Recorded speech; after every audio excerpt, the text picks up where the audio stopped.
Merry Christmas Eve, everybody. Welcome to Jets Talk Now. I'm Paul Fiore. Please click like and subscribe as we now march towards our next goal of subscribers, 200. We're at 160 as of today. Channel is 3 weeks old. We've had some nice growth, and I appreciate all the support. So today, it's Christmas Eve, so I'm going to do the NFL picks and Jets news a little earlier than I would normally do in the week, but just because tomorrow's Christmas Day and there's games, so we should make sure that we cover that. And I'm on fire, we'll talk about that. But man, if you've followed me in the last 2 weeks, I mean, I'm not a professional handicapper. I am hitting picks like crazy. And, hey, if I keep this up, maybe next year if we do memberships and stuff, maybe that'll be the membership stuff. I mean, I don't know, or I should fly to Vegas and start picking some games.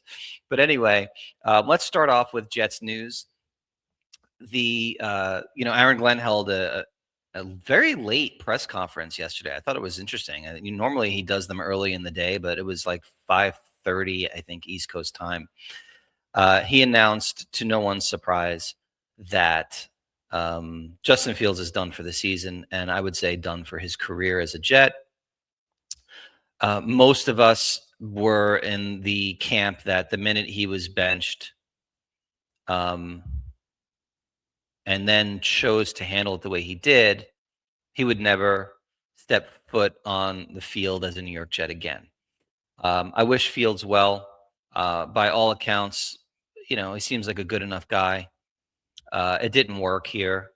It's not shocking. I was, I understood the signing. I didn't understand the money or the guaranteed second year, but maybe when you're the Jets and you have to maybe outbid others. That's what, the price was. And, at the end of the day, it's Woody's money.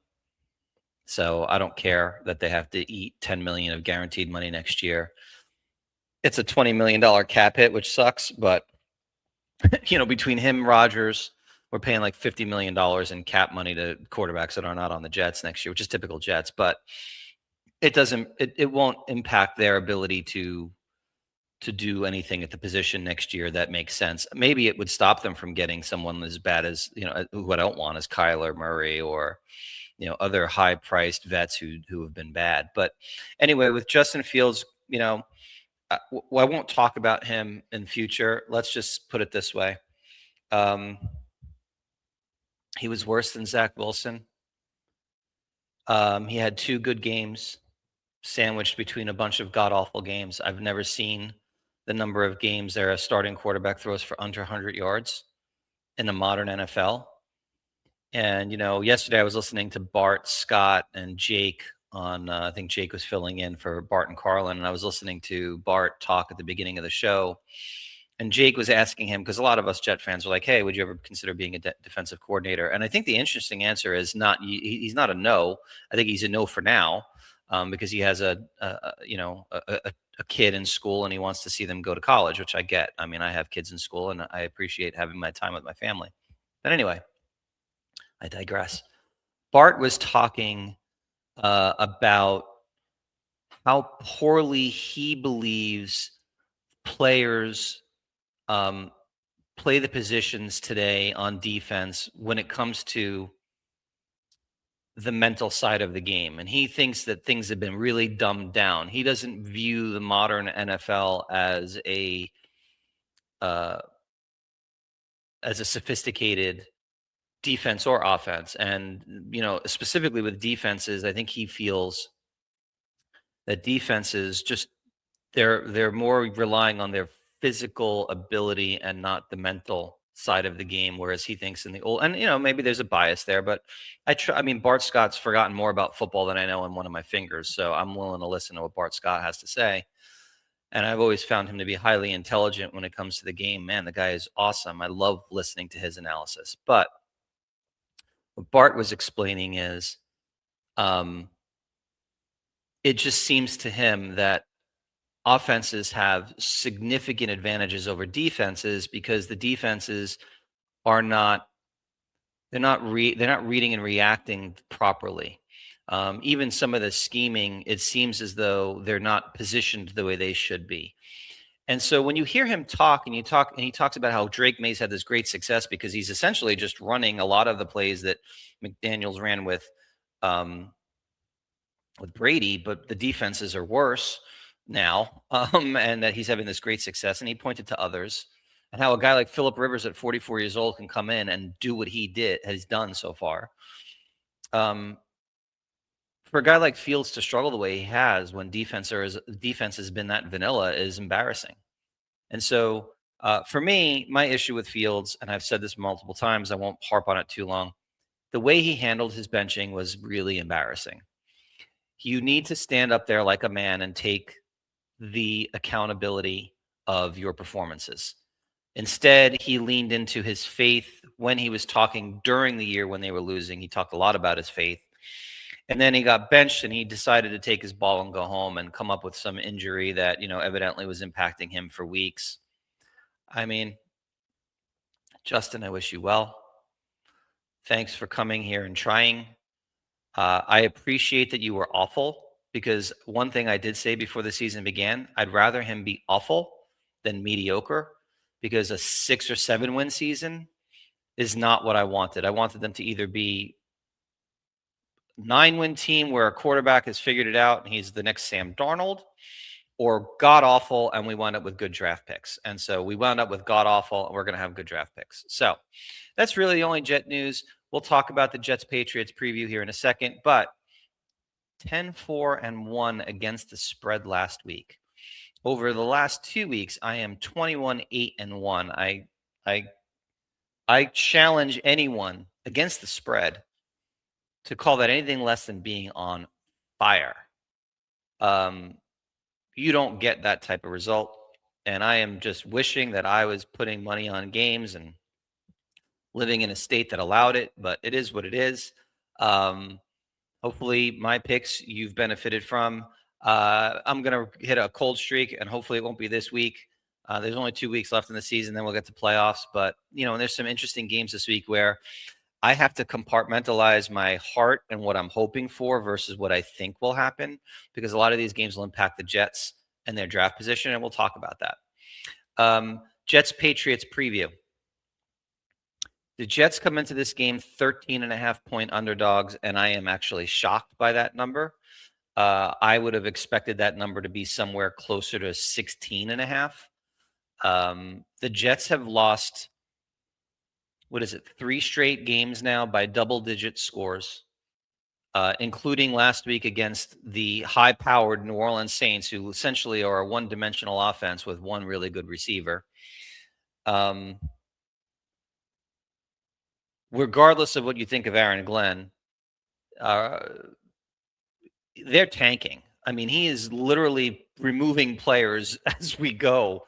I think if Brees hits 1,000 yards this week, he probably won't play in Week 18. I would be shocked, actually, if he plays.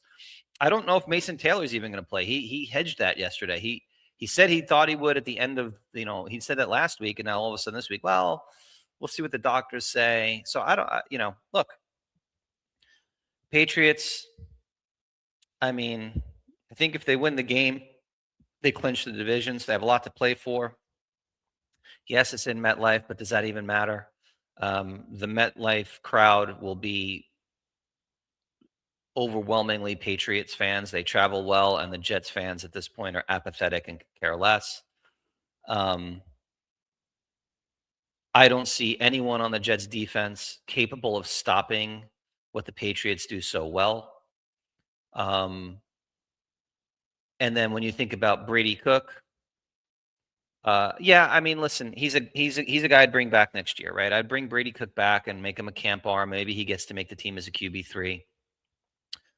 I'm revamping the entire QB room next year. We'll talk about that in the offseason. But, if I'm any defense coordinator and I watch any film on Brady Cook, and this goes probably for most rookies until they prove otherwise, you just sell out and blitz the crap out of him, and you stack the box and you dare him to beat you deep.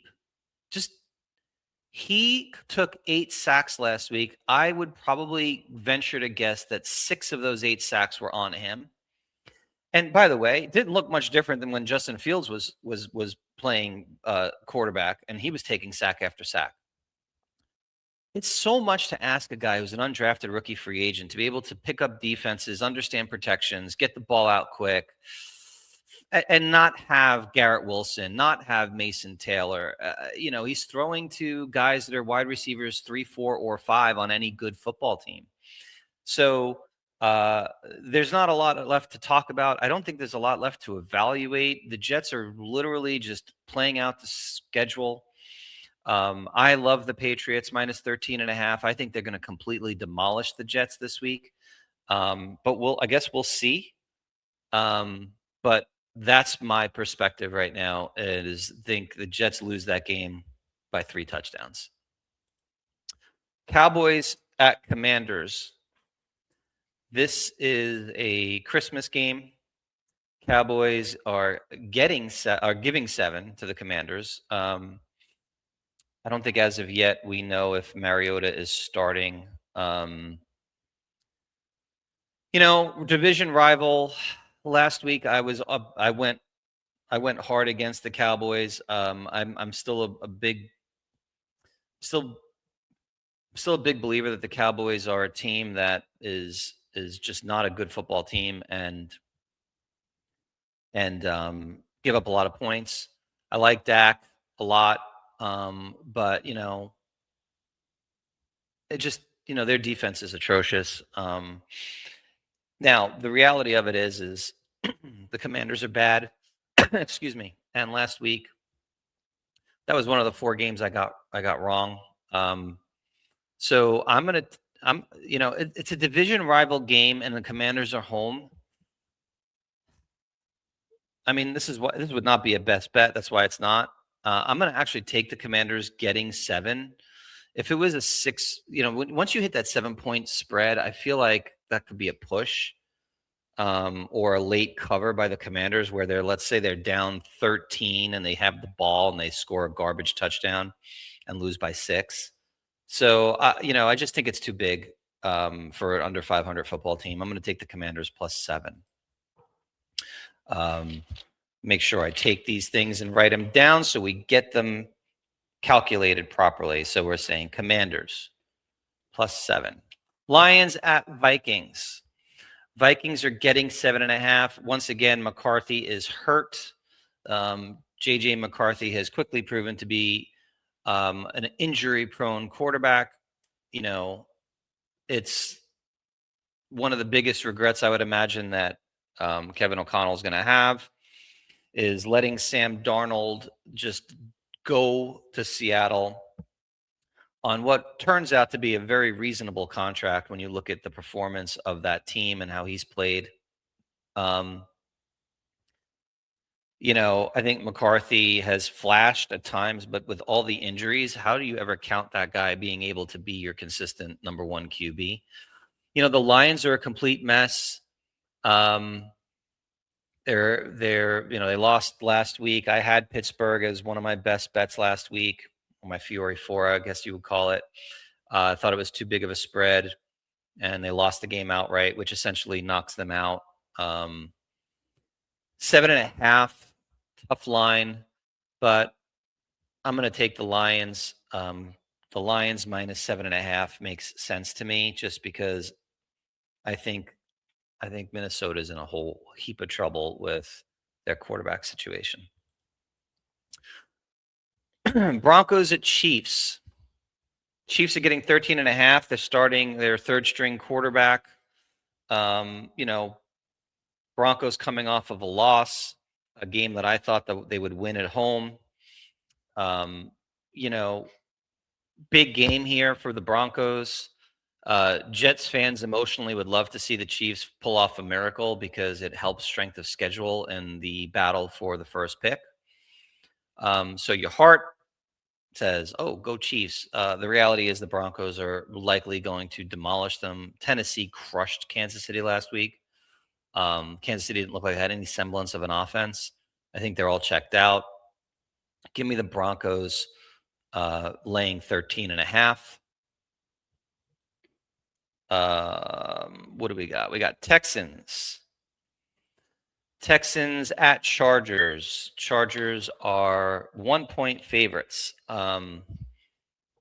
This is one of those games where, I'm sure everybody's got, it's obviously being called a pick 'em. People giving a lot of credit to the Texans defense. Texans survived last week, and the Chargers thrived. Chargers are 11-4. Texans 10-5. If this game was in Houston, I might feel differently, but I love the Chargers this week. Chargers only -1 for me is probably a line that is, 2.5 points too generous. I would have thought Chargers would have been 3.5-point favorites in this game. So I'm taking the Chargers -1. This is a very, very important game for us Jets fans. While it's not directly impacting us, it impacts us a lot because if the Packers beat the Ravens, the Ravens will be eliminated from the division race. The Steelers will have clinched. And the next game that I'm going to talk about is Steelers at Browns. So you really, and this is a Saturday game, we are rooting hard for the Packers to win the football game. Now, right now, I don't know if anything's changed, but as of today, we don't know the starting quarterback statuses of either team. Jordan Love's in concussion protocol. Lamar's got some weird injury with his back, I think. I don't know what's going on over in Baltimore. There's a lot of rumors about Harbaugh maybe getting let go. And no, Jet fans, New York sports media is going to do this in the offseason. Lamar is not going to be a New York Jet, just like Joe Burrow is not going to be a New York Jet. The Jets aren't taking on either one of those two monster contracts and giving up 3 or 4 first-round picks for those guys when the Jets are not ready to compete yet. They need a rookie quarterback on a rookie scale contract that they can build a roster around. So, but New York sports media and national media, all these guys are all about clicks. And, I get it. Views and clicks are what drive hot takes these days, are what drives media and not just pure, just thoughtful analysis. And to me, there's no world where Lamar Jackson's a Jet. But for the game itself, I'm going to take the Packers at home -3. It's not like the Packers don't need the win. They do. So for me, I like the Packers a lot coming off of a tough game against Chicago. Ravens, I feel like they're basically done. So Packers -3. Steelers at Browns. Now, people I've argued with online that I have my path for the Jets getting the number 1 pick goes through obviously Giants needing to win a game, Raiders needing to win a game, but also the Browns. And I have said, I believe that the Browns' best chance to win a football game between this game and the Cincinnati game is this game. Because I am assuming, and it's a big assumption, but I'm assuming that the Ravens lose. So if the Ravens lose, okay, I love the Browns at home in a division rival game, getting 3. I don't think TJ Watt's going to be back. DK Metcalf is out. The Steelers will have clinched the division in my scenario. They're going to be very, very cautious, probably run the football a ton because you're not going to want Rodgers to take a beating from Myles Garrett. So you're going to run. They become a one-dimensional offense. I think it's going to be an ugly game, a low-scoring game. But I love the Browns +3. And, look, the Jets are actively tanking. I don't believe the Browns, the Raiders, or the Giants are actually actively tanking for different reasons. The Browns, Stefanski is on the hot seat and may get fired. So why does he care? He doesn't want to lose. Shedeur Sanders is trying to prove he's a QB1. He doesn't want to lose. Raiders, Pete Carroll. He doesn't want to lose. He's 74 years old. If he gets fired, he's not getting another job. Max Crosby has already come out and basically said, screw you in the tank, right? The Giants, they may fire their GM. Their head coach is an interim. You think he wants to lose games to set it up for the next guy? The only team I really believe is actively tanking right now is Aaron Glenn. I think Aaron Glenn is like, I know I'm coming back next year. I want the best draft capital possible. I need a quarterback. Just lose games. Who cares? Like he's not saying who cares, but he's not actively. If he was actively trying to win, Tyrod Taylor would be starting at quarterback. Garrett Wilson wouldn't have gone on IR. Okay. So that's just the reality of it. So for me, I think the Browns are going to give everything they can to win this game. I really like the Browns +3 in this football game. I think they're going to win the game. And yeah, I know I'm a Jet fan. I think the Browns win the game +3. Saints at Titans. So this is a good game because, the Saints are hot. The Saints have won 3 in a row. And they've looked much better. I mean, I think Tyler Shuck is going to get the starting job next year. Clearly, he's proven as a guy that is developing and deserves an opportunity. He's not your normal rookie. He's an older rookie. He looks like he reads defenses well. He makes good decisions. He's got some mobility. And Cam Ward, I think over the last 4 or 5 weeks has shown significant improvement. And last week he went and smoked Kansas City. So even though this is two bad teams playing each other, again, for the Jets purposes, this is a game that actually matters. And I guess you could look at it one of two ways, but from my perspective, I think the Titans at home win this football game. So I'm going to take the Titans +2.5 because I think they're playing pretty good football right now. They're clearly not worried about the number 1 draft pick. Again, another interim head coach. So I think the Saints are not good. I think the Saints are not a threat, obviously, for the number 1 pick. I think they're good at quarterback. They're feeling good about that, but they're still very one-dimensional. And I think the Titans can run the ball a bit, and Cam Ward has shown me some stuff. So I'm going to take the Titans at home getting 2.5. Jags at Colts. Man, this is an interesting game too, because you're going to have a lot of Jet fans who say, I want the Colts to lose every game so we can get, a high pick. And I don't disagree with that. But this is one of those games actually where if the Colts were to win the game, it helps the Jets in strength of schedule because of the Jags as an opponent. You want them to lose games. I don't think so. My heart has me actually rooting for the Colts, even though I think a lot of Jets fans are probably in a disagreement with me, and that's fine. I'm still trying to get the number 1 pick. Some people are happy with getting the 2nd pick and then, getting the consolation prize between Fernando Mendoza and Dante Moore, and I just don't feel that way. But my head tells me the Jags are going to win this football game. It's just a matter of whether they cover. Rivers has looked pretty good, and I don't think the Jags are the Jags get forced turnovers. They're not this amazing defense, but man, Trevor Lawrence has looked like he's figured out things, and him and Liam Cohen have clicked. Man, the Colts D is bad, so not the Colts. The Jags D is bad. I'm gonna take the Jags to cover that game -7. And you know what's really funny? The Colts are still alive.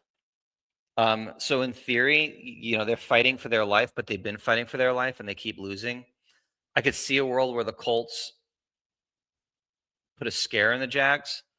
I just can't take them. I can't. So I'm going to take the Jags -7, knowing that I'm probably going to lose that one. Bucks at Dolphins. Important game for the Jets on strength of schedule. Any team in the AFC East that loses, right, is a doubly important outcome for strength of schedule because the Jets would play the Dolphins twice, so they get the benefit of the Dolphins losing and having a worse record twice on the Jets' schedule, right? And they did play the Bucks, but they only played them once. So if the Bucks beat the Dolphins, it helps the Jets' strength of schedule versus Dolphins beating the Bucks. Now the Bucks are 5.5-point favorites. Last week I watched that game. I watched the Miami game, a lot of it because I wanted to see Quinn play. He's from my hometown, not my hometown, but he's from my town. And I like Quinn. I think he's got talent, but he didn't look very good last week. and he's a rookie trying to figure it out. Bucks' life's on the line, and they got a big game the following week, potentially, for the division. So for me, I'm going to take the Bucks minus 5.5. Seattle at Carolina. The Panthers are a really weird team because they're like a 500 football team who plays really good teams close and then lose games they shouldn't. New Orleans twice is a good example. And that maybe is just the reality of a team getting better but not there yet. The Seahawks are really, really good. I'd feel better about this game if it was like 5.5. 7 is a bit of a big number when, again, the Panthers are playing for everything. I'm going to take Seattle, but this is another one of those games, like the Jag game, actually, that I'm a little bit nervous about the potential outcome of the actual game, and winning. I think there's a world where Carolina makes that game very close. Cardinals at Bengals. Yeah, it's a garbage game. As a Jet fan, you'd love the Cardinals to pull off an upset, but what have you seen from the Cardinals that would make you think that can happen? And the Bengals are coming off a complete destruction of the Dolphins. Bengals probably one of the more disappointing teams in the NFL this year, right up there with the Lions.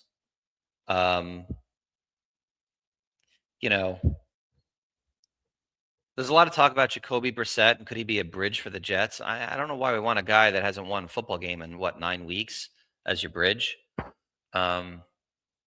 I think he's also under contract next year, but I digress. I'm going to take the Bengals minus 7 in this game, thinking very much that the Cardinals are already on vacation and know that it's likely they blow up that entire regime. So I like the Bengals a lot, minus 7 in that game.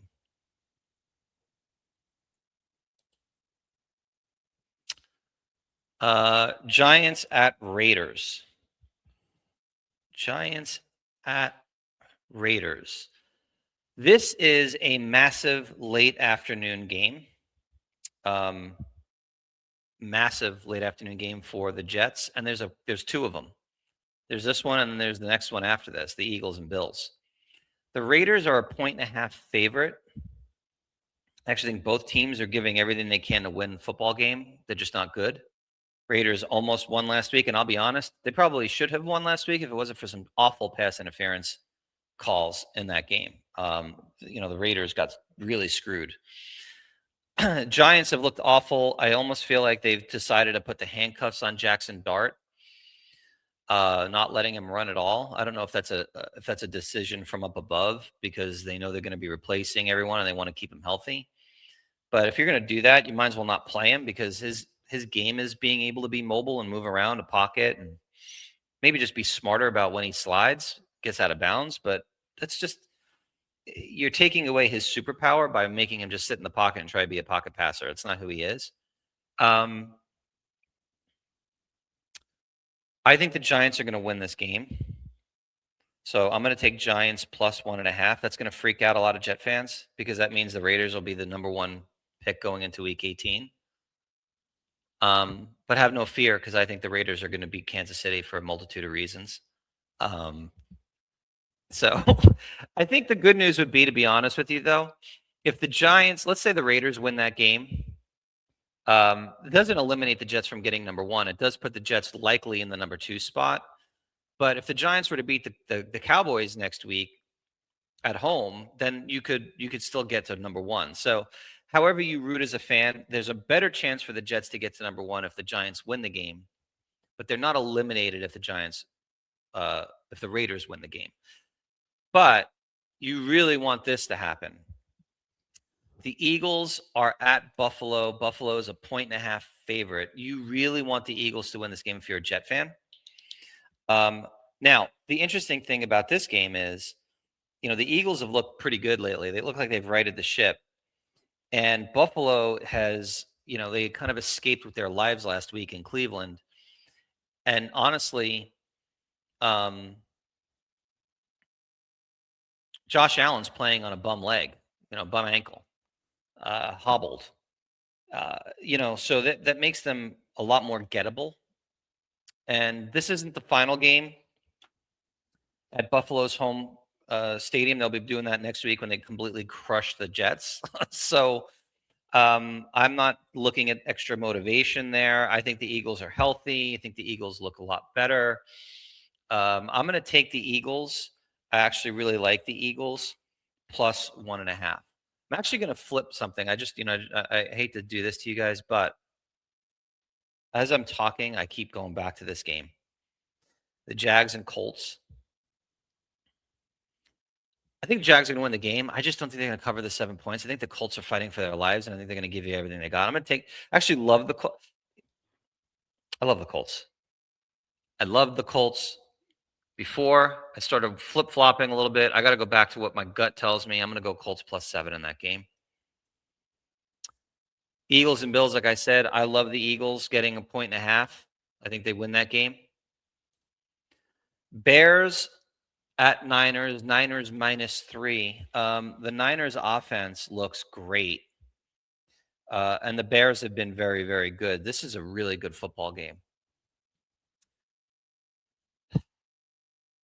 It's one of those games that I think it's can go either way. I lean towards the Niners because they're home and they look like everything is clicking right now offensively. So I'm going to take the Niners -3, but I would not make that part of my best bets. And then you got Rams at the Falcons, and I'm sorry, like I get that Kirk Cousins has been better, but man, Rams are a really good football team. I think the Rams are going to the Super Bowl, so I love the Rams in that game. I'm going to take the Rams -7.5. Okay, I'm going to put my Fiore 4 in. Just give me a sec. But that was the rundown of the games this week. Okay, let's do Fiore 4. Last week on my Fiore 4, I was 2-2. The week before, I was 4-0. So I'm 6-2 in 2 weeks on the Fiore 4. Fiore 4, fun name for best bets. What are we doing here? I'm taking the Patriots -13.5. I think that's about as big of a lock as you can get. Jets are going to be down 3 touchdowns at halftime in that game. Chargers -1. Again, I love the Chargers in this football game. I think, people are just very skeptical on the Chargers, and they're 11-4, right? They're a really good football team. But, the thing about the Chargers is not going to be the regular season. It's going to be, can Herbert do good in the playoffs? He's been awful in the playoffs. I love the Chargers -1 in that game because I just don't trust the Texans offense in any way whatsoever. They're on the road. Give me the Chargers. Eagles +1.5. The Eagles are going to win that game outright. You watch. The Eagles are going to beat Buffalo. And then I think the Colts lose the game, but I think the Colts keep it close. And this was a last-minute switch. I know that I may have, hopefully you stuck with me the whole video, but Colts getting 7 at home in a do-or-die game for them to save their season. Yes, Jets fans, I want the Colts to win because I want number 1 in the draft. It's not the end of the world, by the way. If the Colts the Colts lose the game, Jets can still get number 1, but I'm trying to reduce strength of schedule as much as I can. That's why. So that's the Fiore 4. Pats -13.5. Chargers -1. Eagles getting 1.5. Colts getting 7. So 2 favorites and 2 dogs. 2 heavy favorites. And I'm sorry, 1 heavy favorite, 2 toss-up games, and then the Colts +7. So that's where we sit today. I hope you guys have a wonderful Christmas. I will be back on Sunday evening with my Jets Patriots post game. I'll probably record that pretty late because I am going to be glued to the TV watching the afternoon games. And again, for all of us, root as Jet fans, we want Green Bay to win. We want Green Bay to win that game, and then we want the Steelers to not have anything to play for and for them to lose to Cleveland. If those two things happen, I think no matter what, the Jets will have a shot at number one going into Week 18, unless by some craziness they win this week, which isn't going to happen. So have a great Christmas. I will talk with you guys soon. Thanks for watching. Click like and subscribe. Talk to you soon.